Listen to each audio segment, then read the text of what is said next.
Psych Perspectives, giofvcks, and I'm finishing up the video to talk more about my story times and whatnot. So going back to 2015 guy, we're just gonna call him Dylan. And with Dylan, it was just, again, the control aspects. Like, we didn't have a title, yet when we would be out and about with mutual friends, if I was spending too much time talking to another person, particularly talking to another guy friend, he would just come out of nowhere and like have to put his arm around me to kind of prove like, hey, this is mine. This is my property, my ownership. And it's like, was that really necessary? Like, especially when, how in the world are you trying to take claim to something when you refuse to give whatever this is a title? And I notice, again, with toxic, narcissistic manipulators, people who are afraid of commitment, people who are dysfunctional, so many reasons, so many possibilities. But the point is, if they're showing any of these signs, you need to bag up and walk away before you waste your time. I cannot stress this enough, because a lot of us stick in these situations when the writing is all over the floor, all over the wall. You should have been left a long time ago. So, back to the story at hand. And it was just be like, what is this? You know, and then he started becoming friends with my friends, which is fine, but I'm a firm believer, you need to have separate friends that are not friends with the person that you're talking to, okay? Because this is also how people lose their own identity, their own social group. Y'all can be together, but there needs to be some separate but equal time, and that's real, because you don't want to lose yourself in the process.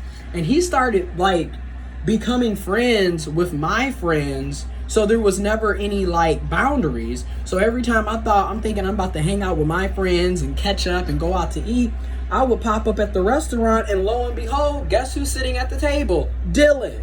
And I would just be like, okay, that is ridiculous. Like, now you're just snatching my friends so you can have constant control and always be in the mix. And again, you need to have, in my opinion, you need to have separate friends, just like you need to have a separate bank account, okay? You don't need to be constantly attached at the hip with whoever you're with. That's how you lose yourself and your own identity. It's not a good idea. And again, this is all manipulation and control, because in the same breath, they want to know everything about you. They want to have all control over who you hang out with and who you talk and hang out with, and they have to be friends with them and all this other shit. But then when the shoe is on the other foot, as soon as they get what they want out of you and you no longer have any value of them, this is why they're called narcissists and energy vampires, they will kick you to the curb and act like you don't exist. Okay? Keep that in mind. Even though they want to be all up in your business and see who you hanging out with and be all control for the time being. That was like, these were all red flags that I ignored. That's why I make these videos, because the purpose is hopefully somebody will come across these videos, listen to it, get some information, get some advice, and avoid making the mistakes that I and many others have made. Okay, because honestly, and I'm gonna say it again, if your bond is based on traumatic experiences, that's dysfunctional and that's not healthy. Okay, and when you look at a lot of the relationships, especially in the Black community, in the struggle love, no wonder we call it struggle love. Most of these relationships are not authentic and they're not positive. You're sitting up here bonding because both of you grew up in single parent households. Like, that's not something to be bonded over. I'm just being honest. And that's why they're called trauma bonds, because ain't nothing positive coming out of this. You sitting up bonding because y'all both was sexually abused as kids. That's not something to sit up and call yourself having a connection with. Okay. So then we had it was Pride Month. I'll never forget this. So now we done fast forward. We in 2017. Pride Month 2017. We had Pride. It was fun. It was great. And then we had an after party at Dylan's house. And this is another example of you are violent. Okay? Everybody's having a good time. People are drinking, smoking. Some people are in the house. Some people are downstairs. Some people are outside. Some people are parked on the street. Some people are in the backyard. I didn't know all of these people. And honestly, I didn't care because it's not my house. So, you know, I don't have a say-so over who's coming over somebody else's house. But as usual, there's always drama with him and his friend group. So one of the people that came to the party apparently wasn't even supposed to be there. And he told him to get out of his house and all this other shit. This dude, the other person, leaves for a moment and then somehow ends up back in the house. And this had been well over an hour after he had been told to leave. So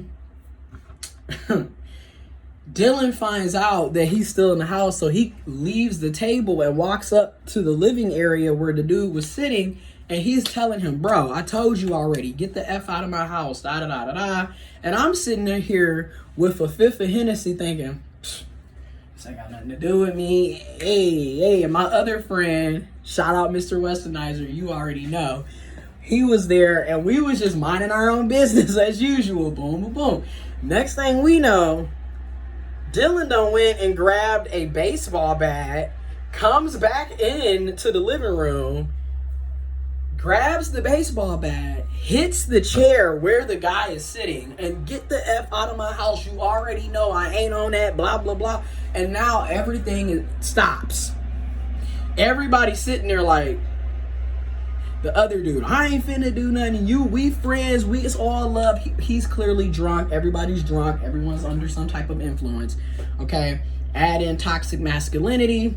You already know what's about to go down. So he's sitting here waving the bat. So the dude, he pushes him out the house. He finally get ready to leave. But he's still talking. So he's like, the other guy is hanging out of the car, still talking trash.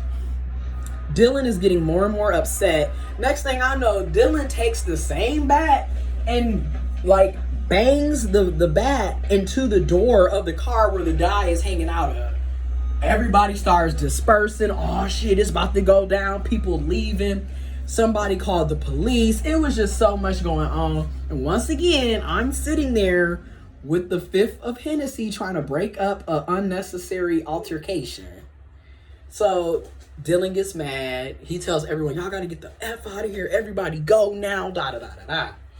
For some reason, me and my other friend, we were still in the house. I don't know how we ended up back in the house, but we ended up staying. We should have left when everybody else was leaving. Again, looking back, I don't understand where my head was, what we were thinking, why we were still there. And we ended up staying, and we were drunk, because at this time I wasn't even smoking. We were drunk, or not, I should say tipsy, because our tolerance levels are, okay? So he comes back in, and he just, like, he talks for a minute, and then he goes in his room, and he's like, well, I'm about to watch a movie. Now, by this time, it's 2-3 o'clock in the morning.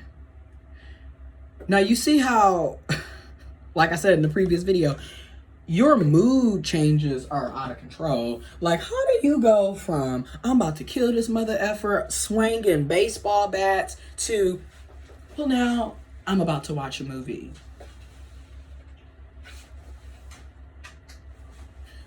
You want to join? And he has this, like, 60-inch TV in his room. And I'm just thinking, like, no, I'm about to go.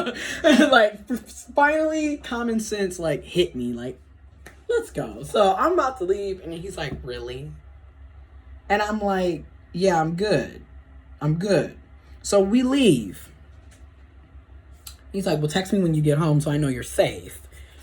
And that's another thing. You know, I used to think when people would say stuff like that was cute. They actually care about your well-being.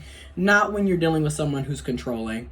Because it has little to do with your well-being and more so to do with controlling where you are at. Okay?